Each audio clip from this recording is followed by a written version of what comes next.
پیارے پیارے دوستو، حضرت سیدنا بکر بن عبداللہ رحمۃ اللہ تعالی علیہ فرماتے ہیں، گزشتہ لوگوں میں ایک بادشاہ تھا جو بہت زیادہ سرکش تھا۔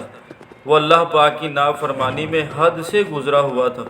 اس دور کے مسلمانوں نے اس ظالم اور سرکش بادشاہ سے جہاد کیا اور اسے زندہ گرفتار کر لیا۔ اب اس کو قتل کرنے کے لیے مختلف قسم کی سزائیں تجویز کی جانے لگیں۔ بالآخر یہ طے پایا کہ اسے ایک تانبے کی بڑی دیگ میں کسی اونچی جگہ پر رکھا جائے اور اس کے نیچے آگ جلا دی جائے، تاکہ یہ یکدم مرنے کی بجائے تڑپ تڑپ کر مرے اور اس ظالم کو اس کے ظلم کی پوری سزا ملے۔ چنانچہ انہوں نے ایسا ہی کیا اور اسے تانبے کی دیگ میں رکھ کر نیچے آگ جلا دی۔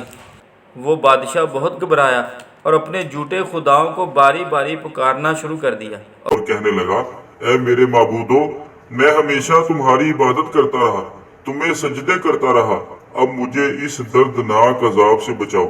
اس طرح باری باری اس نے تمام جھوٹے خداؤں کو پکارا، لیکن اس کا پکارنا رائے گا گیا، کیونکہ وہ تو خود اپنی حفاظت کے محتاج تھے، اس کی حفاظت کیا کرتے۔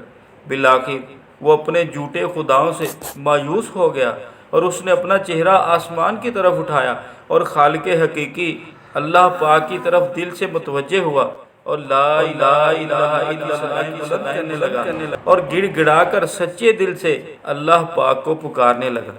اللہ پاک کی بارگاہ میں اس کی یہ مخلصانہ گریہ و زاری مقبول ہوئی اور اللہ تعالیٰ نے ایسی بارش برسائی کہ ساری آگ بجھ گئی۔ پھر تیز ہوا چلی اور اسے دیگ سمیت اڑا کر لے گئی۔ اب وہ ہوا میں اڑنے لگا اور یہ صدا بلند کرتا رہا، لا الہ الا اللہ، لا الہ الا اللہ، لا الہ الا اللہ۔ پھر اللہ پاک نے اسے دیگ سمیت ایسی قوم میں اتارا جو مسلمان نہ تھی، بلکہ ساری قوم ہی کافر تھی۔ جب لوگوں نے دیکھا کہ دیگ میں ایک شخص ہے اور وہ کلمہ طیبہ لا الہ الا اللہ پڑھ رہا ہے، تو سب لوگ اس کے گرد جمع ہو گئے اور کہنے لگے، تیری ہلاکت ہو، یہ تو کیا کہہ رہا ہے؟ بادشاہ نے کہا، میں فلاں ملک کا بادشاہ ہوں اور میرے ساتھ یہ واقعہ پیش آیا ہے۔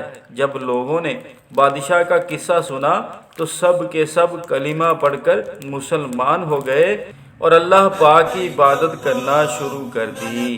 سبحان اللہ، کتنا زبردست اور پیارا واقعہ ہے کہ اللہ پاک کی رحمت کتنی بلند ہے کہ جب کوئی سچے دل سے اس کی بارگاہ میں حاضر ہو جاتا ہے تو اللہ پاک اس کے سارے گناہ معاف فرما کر اسے نیکی کی توفیق عطا فرما دیتا ہے۔ اللہ تعالیٰ مجھے اور آپ کو بھی نیکیوں کی زندگی گزارنے کی توفیق عطا فرمائے۔